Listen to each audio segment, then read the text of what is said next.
going on, everybody? This is Marcus, aka Goon Mode. Lots of stuff going on. It kills me when I hear people say that they're bored and they have nothing to do. There's so much news. There's so many things going on everywhere, and it's really just it's crazy just keeping up with all this. But there's a couple stories that I wanted to talk about right now. First story is missing Libyan jetliners raise fears of suicide airliner attacks on 911. And here's the story here. Let's see, from the Washington Free Beacon. And man, there's so much in this story. First of all, before we even get into the jets, let's kind of talk about what happened in Libya. Libya, as many of you may not know, actually was a very prosperous country. And I found a story here, and I'll attach that down below here. And it talked about how Libya was under Gaddafi, and it doesn't mean I like Gaddafi. You always have to preface that because people say you love Gaddafi, even if you're just pointing out facts when how things were as opposed to how they are now.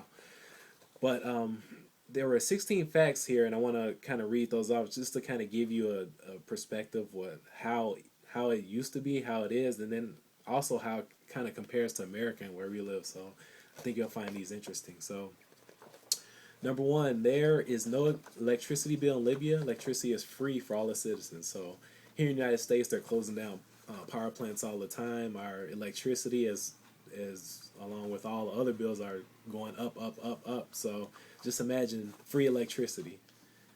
Second point, there's no interest on loans. Banks in Libya are state-owned, and loans given to all the citizens at 0% interest by law. So basically, they have loans with no interest. While here in the United States, we have credit cards charging us 20+%. We have ridiculous interest rates in all other aspects too. So third point, having a home is considered a human right in Libya. Well, it's kind of here. It's kind of like that here, but then we'll get to the next point here. Fourth point, all newlyweds in Libya receive 60,000 dinar or 50,000 US dollars by the government to buy their first apartment to help start their home. So of course here we have to save, and then buy our own home. But there they get the money. So you kind of see the differences there. Fifth point, education and medical treatments are free. So just imagine that here. We just had Obamacare. Rates are going up, up, up again, along with everything else. But in old Libya, it was free. Now it's a nightmare there. Sixth point, should Libyans want to take up farming, they would receive farmland, a farmhouse, equipment, seeds, and livestock to kickstart their farms for free. So you see in Libya, they believed in production and producing real things, while here we're exporting everything, we're giving everything away. They're giving all this stuff for free, but here in the United States, we have to start our business. So it's kind of different there. 7th point, if Libyans cannot find an education or medical facilities they need, the government funds them to go abroad. It's not paid for, but they get 2,300 US dollars a month for accommodation and car allowance. So of course we don't do anything like that here. Number 8, if a Libyan buys a car, the government subsidizes 50% of the price, so they basically pay half. And of course they don't do that here. Price of petrol in Libya is 14 cents per liter. So I'm not going to calculate all that. Just know that's cheap, and here we're getting gouged up the ass. Point 10, Libya has no external debt and its reserves amounting to 150 billion are now frozen globally. So they had a huge surplus there. Meanwhile, in the United States, we have, 18 trillion plus of debt. Okay, point 11, if a Libyan is unable to get employment after graduation, the state would pay the average salary of the profession as if he or she employed until employment is found. So, of course, we have kind of welfare, so it's different, but okay. Number 12, a portion of every Libyan oil sales credited directly to the bank accounts of all Libyan citizens. So remember when we did the banker bailout, you would think that we would get shares in all these banks and all these companies that were getting bailed out, but no, we give the money, then we give the money and get the bill while they get the profit. So and then in Libya, all the oil sales are going directly into their account. So 13, a mother who gives birth to a child receives 5,000 US dollars. So in essence, they're encouraging people to have kids there. And of course here, no, people get made fun of. People get talked about and looked at funny when they have a lot of kids. So point 14, food is subsidized. 40 loaves of bread in Libya costs 15 cents. Of course, that's not here. Food prices are going up as we speak. 15-20% of Libyans have a university degree.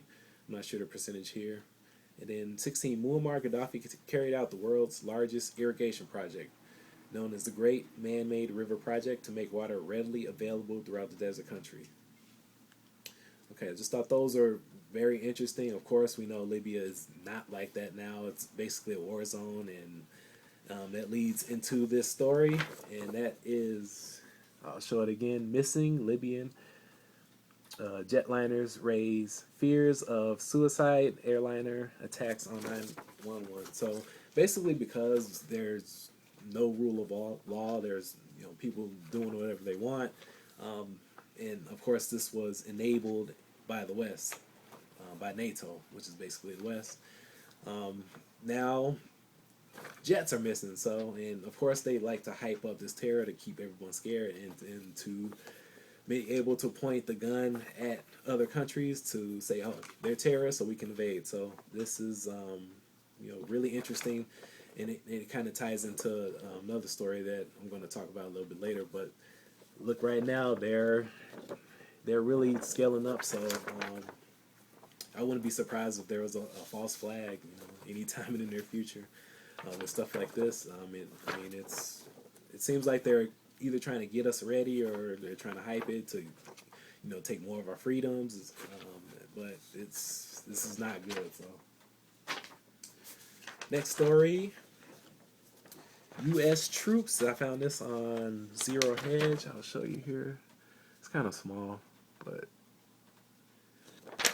U.S. troops heading to Ukraine, and I think that U.S. troops have been there, special forces, contractors, whatever, probably been there for months already. But I found this story very important because this is the official announcement. So I'll read a little bit from here.